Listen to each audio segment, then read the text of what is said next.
2026 FIFA বিশ্বকাপের group J এর ম্যাচে আলজেরিয়ার কাছে 2-1 গোলে হেরে টুর্নামেন্ট থেকে বিদায় নিশ্চিত হয়ে গেছে নবাগত জর্ডানের। ম্যাচের মূল ঘটনা প্রবাহ। জর্ডানের লিড।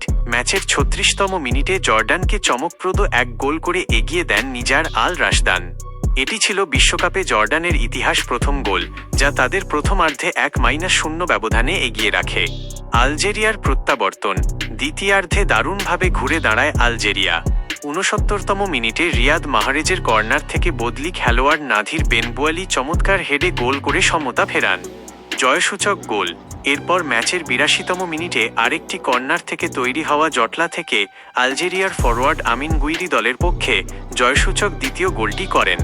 এই হারের ফলে টানা 2 ম্যাচে পরাস্ত হয়ে গ্রুপ পর্ব থেকেই বিদায় নিল জর্ডান। অন্যদিকে এই নাটকীয় জয় 3 পয়েন্ট নিয়ে নকআউট পর্বের আশা বাঁচিয়ে রাখল আলজেরিয়া।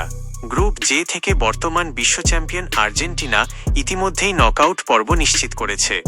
আলজেরিয়া তাদের পরবর্তী ও শেষ গ্রুপ ম্যাচে মুখোমুখি হবে অস্ট্রিয়ার।